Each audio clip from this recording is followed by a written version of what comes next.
अब आ जाते हैं आर्टिफिशियल। कोई दुनिया में करेंसी आर्टिफिशियल नहीं होती। पाकिस्तान का स्टेट बैंक और फेडरल रिजर्व नहीं है जिसके पास अनलिमिटेड पड़ा हुआ है और जो मर्जी खर्च कर दे। पाकिस्तान का स्टेट बैंक जो है वो बैंक ऑफ इंग्लैंड या सेंट्रल यूरोपियन बैंक नहीं है। तो ये बिल्कुल एक पॉलिटिकल प्रोपेगेंडा किया गया।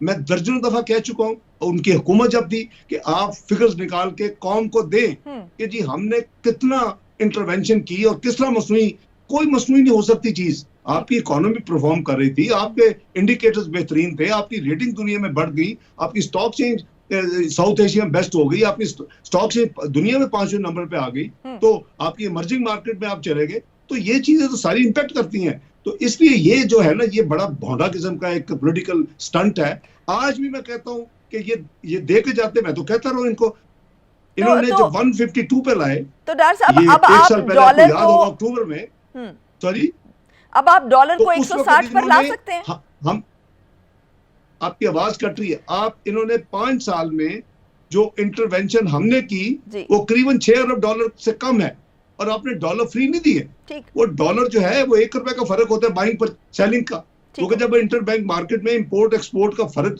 जो रिक्वायरमेंट है माइनस लोगों के जो रेमिटेंसेज हैं, तो उसको आप इंटरबैंक में देते हैं ना जी, वो हमारा 6 बिलियन से कम है टोटल जो हमने दिए और जो हमने उठाए भी जो सरप्लस था। इन्होंने तो 152 रुपए पे डॉलर लाने के लिए उससे कहीं ज्यादा इन्होंने खर्च कर दिए। तो ये जो आप जब एक बात करते हैं ना, तो फिर आपको फेस करना चाहिए, फैक्ट्स लेने चाहिए। ये एक ब्रॉडर किस्म की, ये तो कहते थे मैं 2 अरब डॉलर महीने का खर्च करता था उसको स्टेबल रखने के लिए। ये 43 महीने 43 मंथ से गवर्नमेंट में रहे हैं, 86 मिलियन डॉलर की तो सेविंग होनी चाहिए। Where is that saving? सही डॉक्टर साहब, अभी आप डॉलर को 160 पे वापस ला सकते हैं? अल्लाह के फल से ये आ सकता है अगर हमारी पॉलिसीज ठीक हुई, अगर हमने डायरेक्शन ठीक ली, अगर ये उन बुरे हालात में 69 रुपीज से 52 पे आ सकता है जब सैंक्शन लगी थी 3 महीने के अंदर, तो ये अभी भी 160 पे आ सकता है। मुझे ये हमारे रुपए को जो है ये मैसिव तरीके के साथ दवाई जो की है, ये हुकूमत की नाअहली, हुकूमत की जो है बिल्कुल कोई परवाह नहीं है। और जो स्पेकुलेटर्स थे उन्होंने खूब उसमें अपने करोड़ों अरबों बनाने के लिए मुल्क के खरबों का नुकसान कर दिया। आपको पता है कि सिर्फ इस वजह से पाकिस्तान के करीबन 4000 रुपए के कर्जे बढ़े, 1 रुपया लिए बगैर, इस डिवैल्यूएशन की वजह से एक्सटर्नल डेट पे। और वो कितना बनता है? रफली 20 अरब डॉलर।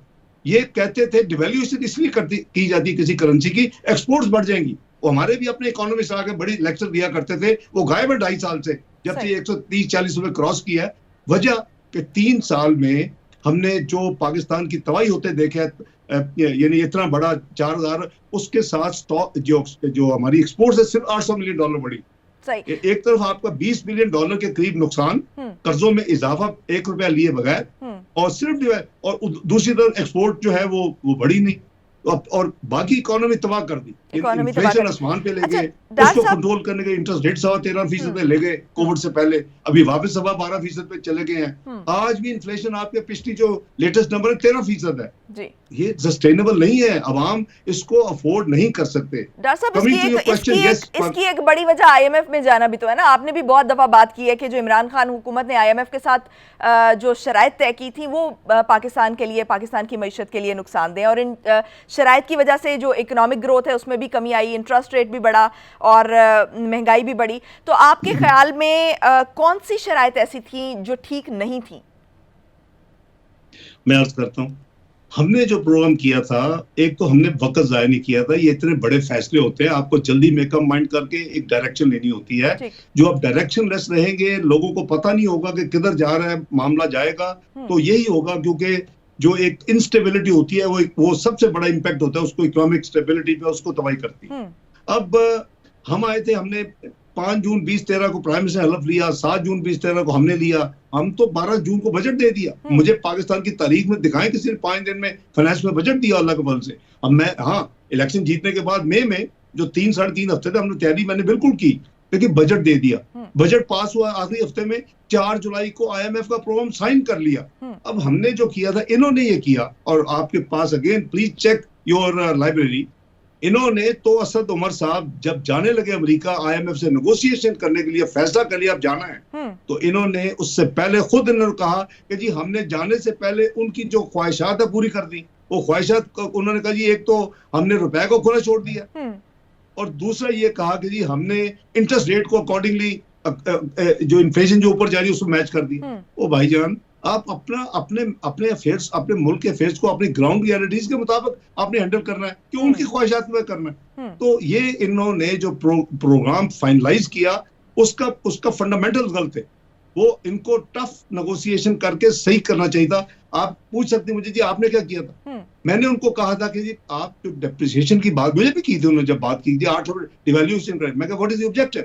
उन्होंने कहा जी आपकी एक्सपोर्ट्स बढ़ेगी। मैं कहा उससे क्या होगा कि आपके रिजर्व बढ़ेंगे। वो कहा मैंने कहा let's sit down, let's have 12 quarterly reserve targets रख लेते हैं। आप मुझे ये मत बताएं कि मेरी करेंसी है, मेरी 92% की इकोनॉमी आप तबाह कर देते हैं। मेरे जो गरीब आवाम है उसकी आसमान पे महंगाई चली जाती है जो हमने देखी है, वो तो अफोर्ड नहीं कर सकते उसको। तो हमने एक तो ये तय किया कि भाईजान हम जो उसका एंड रिजल्ट, जो वजह है जो आप डिवैल्यूएशन करवाना चाहते हैं करेंसी की, आप हमसे तय कर लें। हमने तय किया, हमने ओवर परफॉर्म किया और 2016 के फॉरेक्स रिजर्व पाकिस्तान की तारीख में हाईएस्ट थे। ये रजा बाकर साहब ने अभी चंद हफ्ते पहले पब्लिक स्टेटमेंट दी है और वो छपी है अखबारों में। नंबर 2, वो कहते हैं इंटरेस्ट रेट आप बढ़ाएं।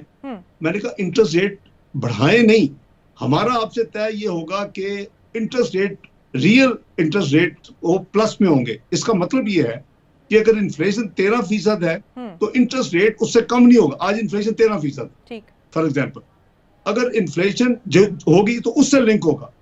तो उन्होंने कहा ये बड़ी अच्छी बात है, ये तो कभी हमेशा हमने वो ये हमारे ये कंडीशन थी। अब अगर हम महंगाई को मैनेज करते करते जब हम 4% पे ले आए 2017 में, तो इसीलिए हमारा इंटरेस्ट रेट 5.5% सही। तो यू हैव टू मैनेज आपकी इकोनॉमी को, आपके अपने अवाम के इंटरेस्ट को, ग्राउंड रियलिटीज को मद्देनजर रख के आपने मैनेज करना है। बड़ा एक बैलेंस क्रिएट करना चाहिए था। चाहते थे वो पहले ही करके चले गए, सही। उसके बाद कंट्रोल ही नहीं हुआ इनसे। तो डॉक्टर साहब अभी आप आईएमएफ के साथ जो मामलात हैं वो कैसे करने जा रहे हैं, क्या मामला होगा आपका? बाय द वे 2016 में हमने आईएमएफ को खैराबाद कह दिया था।